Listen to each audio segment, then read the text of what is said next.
সালামু আলাইকুম আরহামতুল্লাহি ওবারাকাতু।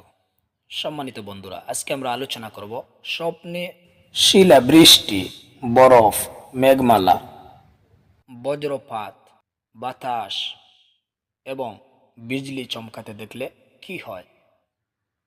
প্রসিদ্ধ স্বপ্ন বিশারদ আল্লামা ইবনে সিরিন রহমতুল্লাহি তাআলা আলাইহি এর মতে, যদি কোনো ব্যক্তি স্বপ্নে বাতাসের সাথে বজ্রধ্বনি শুনতে পায়, তাহলে এর ব্যাখ্যা হবে শক্তিশালী অত্যাচারী বাদশাহ অথবা শাসকের আলামত। যদি কোনো ব্যক্তি স্বপ্নে আকাশে বিদ্যুৎ চমকাতে দেখে, আর যদি স্বপ্নদ্রষ্টা মুসাফির ব্যক্তি হয়, তবে ইহা ওই ব্যক্তির জন্য ভয়ভীতির আলামত। আর যদি স্বপ্নদ্রষ্টা মুকিম ব্যক্তি হয়, তাহলে ইহা তাহার লোভ লালসার নিদর্শন। কেননা আল্লাহ সুবহানাহু ওয়া তাআলা বলেন, হুয়াল্লাযী ইউরীকুমুল বারকা খাওফান ওয়া তামআ। তিনি আল্লাহ, যিনি তোমাদেরকে ভয় এবং আশার জন্য বিদ্যুতের চমক দেখিয়ে থাকেন। এর ব্যাখ্যায় একথাও বলা হয়েছে যে বৃষ্টি বর্ষণ ব্যতীত কেবল আকাশে বিদ্যুতের চমক দেখতে পাওয়া মুকিম এবং মুসাফির উভয়ের জন্য ভয়ভীতির আলামত। পক্ষান্তরে বৃষ্টিপাতের সাথে বিদ্যুৎ চমকাতে দেখতে পাওয়া রোগ মুক্তির আলামত। স্বপ্নে আকাশে সবুজ বর্ণের রংধনু দেখতে পাওয়া দুর্ভিক্ষ হতে নিরাপত্তার আলামত। হলুদ রঙের হলে রোগব্যাধির চিহ্ন, আর লোহিত বর্ণ দেখতে পাওয়া রক্তপাতের নিদর্শন। এর ব্যাখ্যায় এটাও বলা হয়, স্বপ্নে রংধনু দেখা দর্শনকারী ব্যক্তির বিয়ের ব্যবস্থা হওয়ার পূর্বলক্ষণ। স্বপ্নে আকাশে মেঘমালা দেখতে পাওয়া এটি জ্ঞান, প্রজ্ঞা ও রহমতের লক্ষণ। তাতে যদি আজাব গজবের কোনো চিহ্ন দেখা না যায়, অর্থাৎ তুফান কিংবা ঘোর অন্ধকার অথবা ধ্বংসকারিতার কোনো চিহ্ন যদি বুঝতে পারা না যায়, তবে তা দ্বীন ইসলামের নিদর্শন।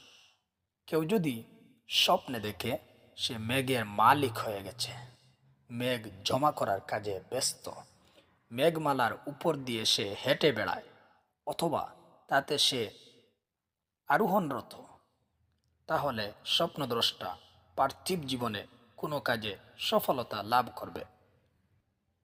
বর্ণিত আছে, হযরতে জাফর সাদেক রহমতুল্লাহি তাআলা আলাইহি এর নিকট আরজ করা হলো, এক ব্যক্তি স্বপ্নে দেখেছে সে মেঘখণ্ড খাচ্ছে এবং তার সামনে আরো বহু মেঘমালা ছড়িয়ে রয়েছে। এর ব্যাখ্যায় তিনি বললেন, সে ব্যক্তি উত্তম স্বপ্ন দেখেছে, সে ইলমে দ্বীন হাসিল করবে এবং তার খ্যাতি দেশময় ছড়িয়ে পড়বে।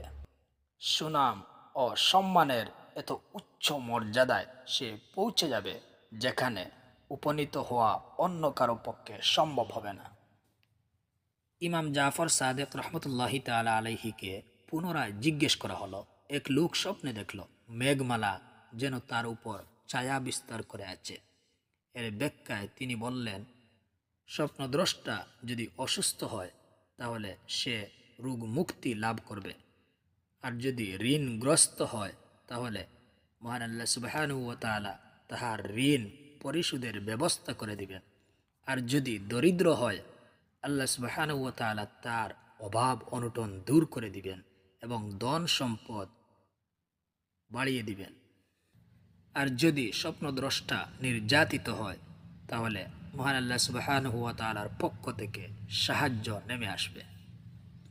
কেননা বাদল মেঘমালা মহান আল্লাহ সুবহানাহু ওয়া তাআলার রহমত স্বরূপ, এবং তাতে যা কিছু আসছে সবই রহমত হিসাবে গণ্য। উপরন্তু বহুবার এই মেঘমালা রাসূলুল্লাহ সাল্লাল্লাহু আলাইহি ওয়াসাল্লামকে যুদ্ধক্ষেত্রে আপন ছায়ায় বেষ্টন করে রেখেছিল। স্বপ্নে শিলাবৃষ্টি, বরফ এবং তুষার দেখতে পাওয়া এই সমস্ত চিন্তা, উদ্বেগ, আজাব, গজব এবং বিপদ আপদের আলামত। তবে যে এলাকায় সর্বদা বরফ পতিত হওয়া স্বাভাবিক নিয়ম, সেখানে এর পরিমাণ সামান্য ও স্বল্প মাত্রায় দেখা গেলে স্থানীয় লোকদের জন্য তা শস্য শ্যামল পরিবেশ ও দেশে অধিক ফলনের লক্ষণ।